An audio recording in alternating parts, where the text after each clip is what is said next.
Good morning, and welcome to the Atlantic Council's Iraq Conference. This is our morning panel. We'll be discussing the energy, economy, and environment of Iraq. And before we begin, I just want to thank Abbas Kadem and the Iraq Initiative of the Atlantic Council. And my name is Jennifer Gordon. I'm the director of the Nuclear Energy Policy Initiative at the Atlantic Council Global Energy Center. We are live in our studios and also live streaming out to the world via social media. I am delighted to introduce our panel's esteemed speakers. We have Majid Jafar, who is the Chief Executive Officer of Crescent Petroleum, which is the Middle East's oldest private oil and gas company. Majid is also the Vice Chairman of the Crescent Group of Companies, which includes interests in port management, logistics, contracting, private equity, and real estate. We have Dr. Lu'ay Khatib, who is the former Minister of Electricity in the Republic of Iraq. He is a member of Iraq's Federal Energy Council and was previously the founding director of the Iraq Energy Institute. And finally, we have Dr. Sara Vakhshuri, who is the founder of SVB Energy International and SVB Green Access. SVB International is a strategic energy consulting firm with offices in Washington, D.C. and Dubai. So let's begin.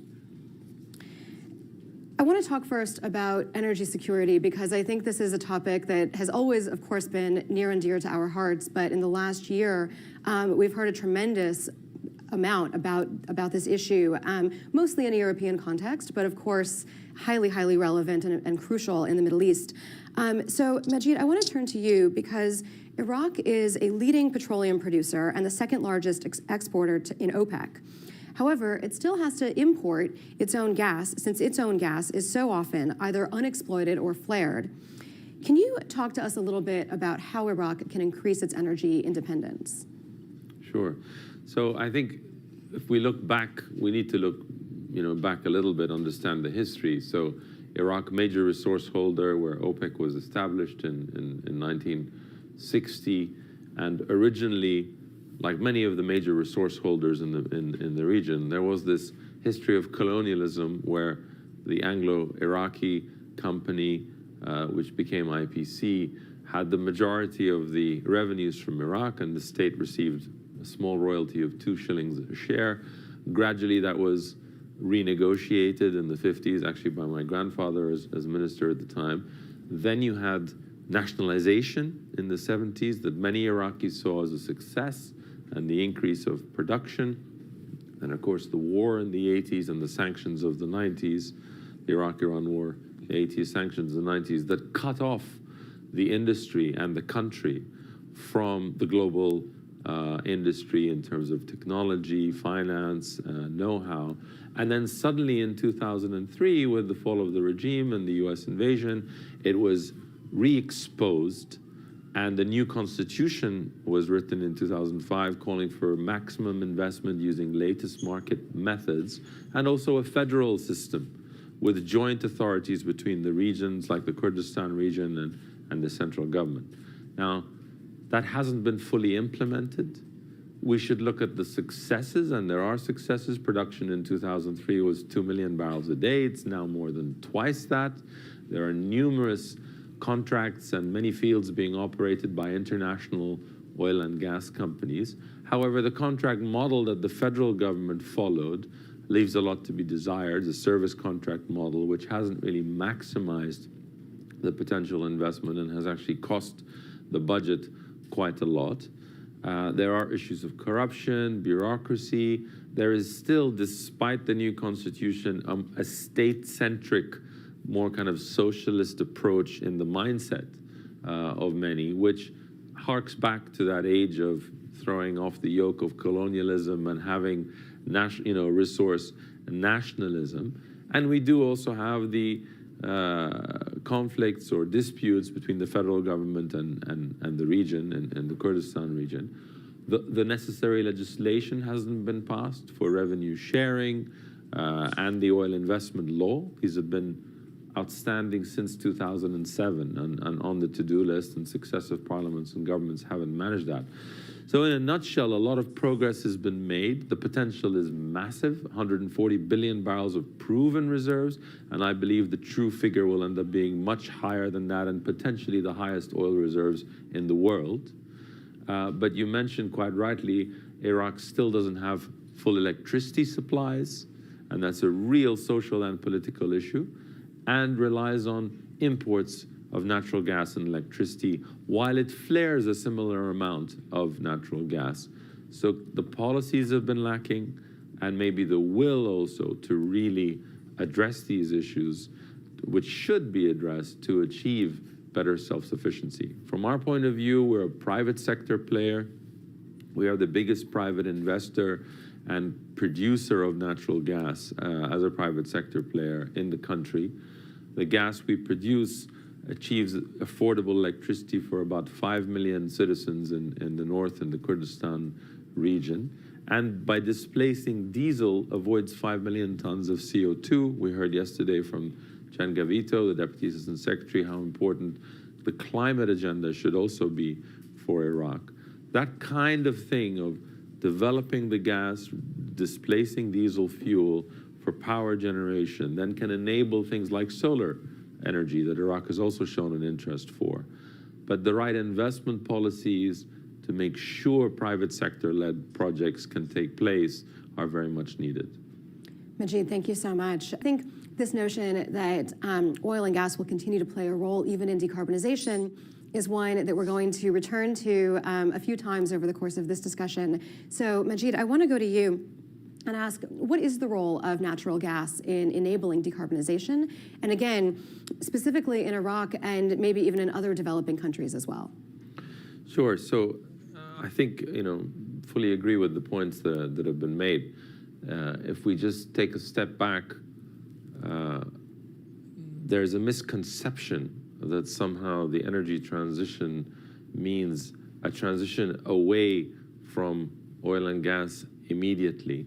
In actual fact, if we break it down, they're quite separate. Oil is mainly a transportation fuel, and even if we electrify light passenger vehicles, which is happening, you still have heavier forms of transport, such as trucking, such as air transportation and shipping, for which an electrical solution or a cleaner solution, maybe hydrogen, will take some time. But then you've got petrochemicals, which is actually the fastest growing demand source for oil. Most of the things in this studio or what people are watching this with at home are actually oil products. So are most of the components in the electric vehicles. If we just look at COVID, everything we've relied on, from masks to at least surgical masks to hand sanitizers, every single vaccine has glycol as a stabilizing agent. So it is around us. It is part of our economy. The concerning thing is worldwide, 2021, last year, had record high demand for oil, which is still growing, and record low discoveries of new. It was, I think, only 5 billion barrels of new discoveries. So there is that big disconnect. And it's a misconception that somehow this is a short-term issue because of the Ukraine war or coming out of COVID. There's actually a more structural chronic deficit in oil. Turning to gas, it is not only much cleaner than, for example, coal or liquid fuels such as diesel. So it achieves the fastest reduction of emissions, and the United States has achieved that, the United Kingdom, other developed countries. But it is also a necessary enabler for renewables, because you need your stable baseload power to be able to add on intermittent fuels or sources of energy, such as solar or wind, for when your sun isn't shining, like at night, or the wind isn't blowing. Plus, it's the transition to the hydrogen economy. So its role in fueling power generation in countries like Iraq, and indeed industry, is key. We're seeing a shortage now of gas supply, and for geopolitical reasons, Europe in particular wants to diversify away, and Iraq can and should be playing a key role in supplying global markets, but it first needs to address its own needs at home. Absolutely. Thank you so much. And Majid, you look like you have thoughts on this, I think, from a private sector perspective on the electricity question. So, first of all, the balance you need to find between security, affordability, and sustainability needs to be there. I think worldwide there was a focus on sustainability in recent years, forgetting the other two, and now we're actually seeing the worst of all worlds. We're seeing shortages and blackouts even in richer countries potentially this winter. We're seeing spikes of energy prices, and we're seeing more emissions because more coal plants are being turned on in response. So it all goes back to the lack of investment. I totally agree with Iraq should be the one supplying electricity to energy poor neighbors like Jordan, not the other way around. The fact that that's even being contemplated is an evidence of failure of policy, quite frankly. The resources are there, the investment needs to be there. And I think when we look at capital markets and global institutions, and we've had good support from the US DFC for our gas expansion project in the Kurdistan region. But there needs to be this recognition that actually gas has a critical role to play as a transition fuel, so-called, displacing liquid fuels and enabling other clean sources of energy such as renewables. I think Iraq can play that role in regional markets as well as global markets, but it needs to address these issues at home. And it stems from things like having a gas price. And actually the Ministry of Oil does now have a formula in its more recent contracts that is very workable, and also recognizing that for gas, the types of processing, transportation, midstream infrastructure need regulations that are different from the upstream in order to attract the necessary investment. Thank you so much. And to stay on this for just one more moment, Majid, we've talked a lot about the role of oil and gas in a net zero world. So if we can imagine that it's 2050 and we've achieved net zero or something very close to it globally, what does Iraq look like? So the first thing is actual production of energy needs to be cleaned, in terms of processes. So our own production, we're producing 500 million cubic feet of gas per day, looking to plus associated liquids, 1,000 tons plus of LPG, condensate. We're looking to double that in just the next 3-4 years.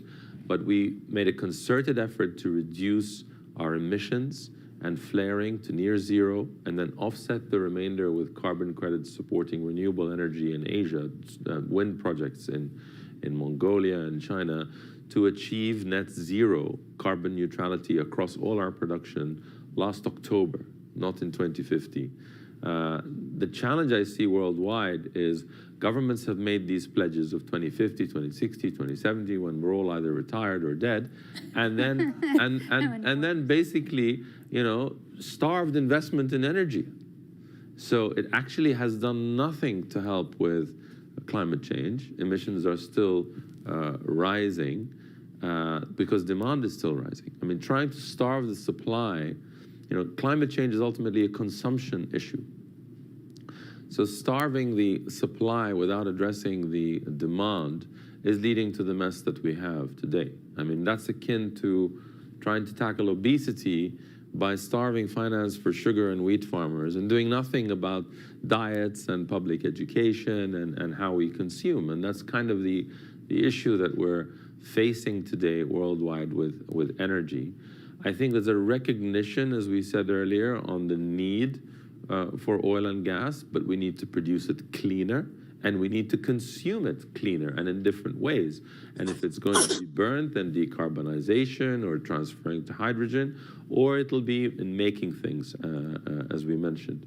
The Middle East has the lowest cost. Iraq in particular is like akin to Saudi Arabia in terms of cost of production. And as Luay mentioned very importantly, has the highest potential to grow in both oil and natural gas, as well as in renewables. But in renewables, for example, the UAE has achieved record low costs of solar because of financing and a AAA credit rating. And I think there was some expectation in Iraq that we have similar costs of oil production, we should have similar costs of solar production. No, you don't have a AAA credit rating, and you don't have the stability because it's essentially more of a utility finance game. So I think that learning and recognition has to come forward, and the partnership with companies like Masdar will hopefully help with that to a more sustainable future for Iraq's energy picture. Thank you so much, Majid, and for mentioning those points. And Majid, your thoughts on the energy-water nexus? So as we heard yesterday, and actually throughout this conference, water is critical for Iraq. I mean, the two countries in the Middle East that a few decades ago were obviously in a better position than the rest were Iraq and Egypt, the two cradles of civilization, thanks to the three critical rivers between them. And we heard about, you've got climate change trends, but you've also got the geopolitical issues of dams being built in the upstream, Turkey, Syria, sharing these rivers, and there is no international laws around them as there are with the law of the sea. Water, but however, if we look at other developed countries in the region, such as the GCC, which relies on water desalination. I mean, all the golf courses in Dubai, there's no natural water supply, it's desalination. Israel has shown with agriculture, of course, how to have drip feed agriculture that maximizes output for minimum water input. The agriculture system in Iraq needs upgrading. The last time there were major investments in infrastructure for flood and water management was really back in the 50s. And we've had this huge urbanization, and as was mentioned, 1 million new people every year. So the demands are also going up.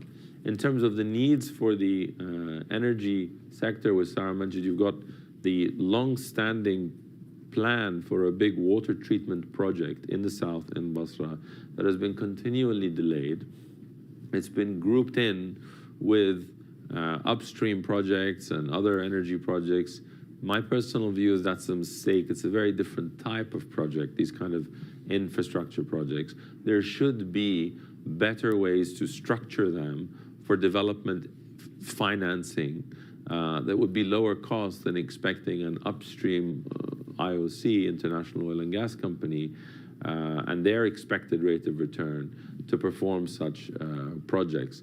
So there will be more need for the water for the commensurate production, but really it will take overall better management of water resources and use countrywide. Majid, thank you so much for those insights and for bringing up agriculture and just the investment that I think is needed. I want to switch gears just a little bit. I'm looking at these signs that say Iraq 20 years after the invasion, which I don't know about you all, but it makes me feel very old. And I know that Olin Wethington began by mentioning that there have been successes, but challenges, of course, remain. So I'd like to go in order and ask each of you, what have been, in your minds, maybe the greatest energy policy successes, but also the challenges that we still are facing in the near term? So Majid, let's start with you. So I think if we look overall for Iraq, we've had several peaceful transfers of power. They've taken, on average, a year now, which is not very efficient. On the energy side, we've had a doubling of oil production, a recognition in the last few years of the importance of gas, and stated ambitions. What we've lacked is the necessary legislation. And I think more fundamentally, a big challenge for Iraq is how appointments in the public sector, beyond just the ministers, but all the way down into the ministries and even in the judiciary and then even in the security services, have become politicized and part of this muhassasa system that has fed off and added to the corruption and needs to be addressed. I mean, the United States, United Kingdom, back in the 19th century, had similar issues and then had a professional civil service that was separate from the political system which enabled them to take forward. Iraq has kind of gone into reverse. 10 years ago, it was just the ministers. Now it's all positions within the public sector, which is the vast majority of the employment in the country, has become politicized in this way. So I think that really needs to be addressed, because those negative impacts are also being felt in the energy sector. Thank you. And I think I want to do one more round of questions and ask about what the United States can do as we go into hopefully the next 20, 30 years, as we approach 2050. How can the United States partner with Iraq and continue to partner with Iraq and create this shared vision of the future?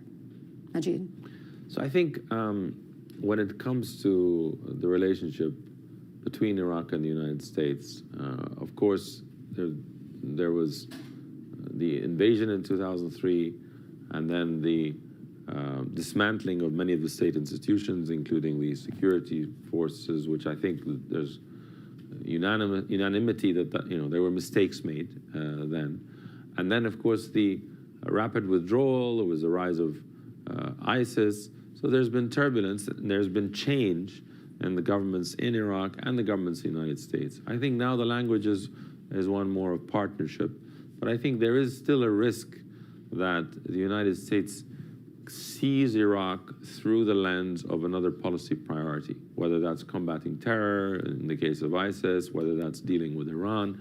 And actually there is more of a need to see Iraq in its own light for the strategic country that it is geographically, in terms of its ability to play a stabilizing role. As we heard yesterday, it is doing that now between Iran and Saudi Arabia, because of where it is, and because it has links that are cultural, ethnic, and social with Iran, with Saudi Arabia, with Turkey, with Syria, and so on. And then in terms of energy, as the world now looks to energy security being a priority, in particular for places like Turkey, Europe, Iraq's ability to contribute to that, given its resources, is significant, not just on the oil, but on the gas side. So I think that is what we're starting to see, and hopefully we'll see more of. And this is why the Iraq initiative here at the Atlantic Council and this event, I think, is very, very important and timely in keeping Iraq on the agenda, for itself, rather than through the lens of some other policy priority. Majid, thank you so much. So thank you for two good questions. Taking the second one, if it's purely business point of view, i.e. market-driven demand, supply, and price, it should have happened a long time ago. Unfortunately, it's not always business point of view. It's politics. And it may be somehow related to your first question. We, as an operator, and I give this as an example, we've proven up 15 trillion cubic feet of gas reserves in 2 fields, and potential resources of 75 trillion cubic feet, which would be enough to supply the entire Turkish market. Not that that is our goal, but we know that Turkey has the interest to diversify its supplies, and beyond its current suppliers. And as you mentioned, the role for on-supply, Turkey wants to be a hub, and in supplying Europe. And with the latest geopolitical events that we heard on yesterday, that priority has come to the fore. We're currently focused on meeting the domestic needs, and there are domestic needs of at least 1 billion cubic feet in the Kurdistan region and other parts of Iraq. But we and others also have more gas to be supplying on, and there are no legal impediments as far as the laws. To your first question on the arbitration, I'm not an expert on it.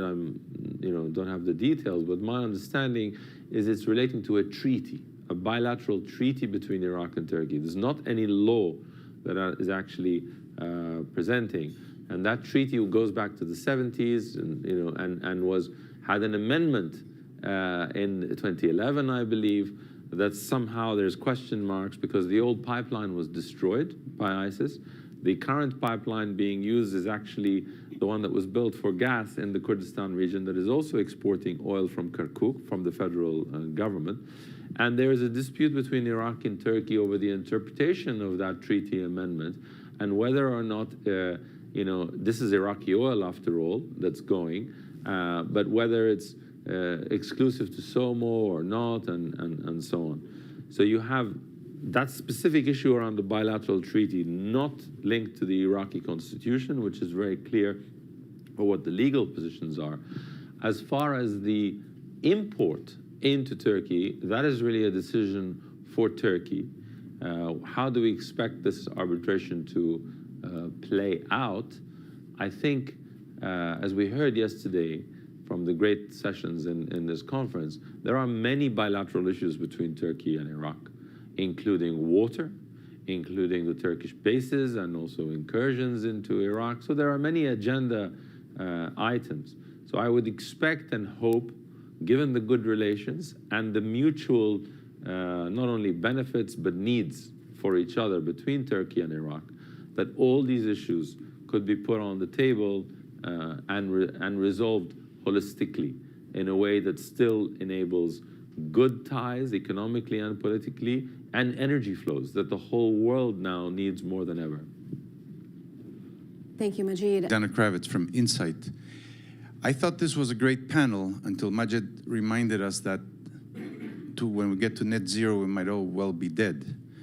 But no, I said we should get there faster. I said the pledges are so far in the future that have been made by countries. So inshallah, we'll all still be we'll be alive to see it. Thank you, Majid. The next 20 So minutes. I think three things. First of all, we talked about legislation, and there's some confusion. Everybody talks about the oil law. The oil law is about the investment, but actually more fundamentally, as Dr. Lae said, is the revenue sharing law. That the Iraqi constitution says all revenues should be shared pro rata to population, but it needs a law. And that is the fundamental starting point, because once there's agreement within Iraq that a barrel of oil produced, whether it's in Duhok or Basra, benefits all Iraqis the same, equally, then there will be a common purpose to expand that. How you divide the pie is the starting, and then how you expand it. So that would be number one. Number two, I think, is the speed of decision-making. Really empowered, capable people with ability to decide. I'll give you one example. We bid on the 5th bid round with the Federal Ministry of Oil in Baghdad in 2018 for projects in Diyala, Basra. Us and others won blocks. They were approved, they were initialed. We've been waiting 4 years to sign those contracts and get started. Still hasn't been signed, because in those 4 years we've had so many changes of government. So hopefully some stability and certainty of decision-making will help. Finally, from the federal point of view, and that could be linked to the new oil law, I think the contract model needs to be improved. There's a recognition that the old service contract didn't really work, because the investor gets their money up front and there's no incentive to really boost production, particularly when energy prices are high like today. The more recent revenue sharing model that the Federal Ministry of Oil started using is a significant improvement, but that model, the new model, in my view, should be retroactively applied to the old contracts, and you'll see a much bigger growth. Because at the moment, you're seeing serious oil majors like Exxon, like Shell, leaving Iraq. And when that happens, when you're a major resource holder with lowest cost of production in the world, something is wrong with your contract model and your policy. Majid, thank you so much. So I think we're at time now. Please join me in thanking our excellent panelists. Thank you.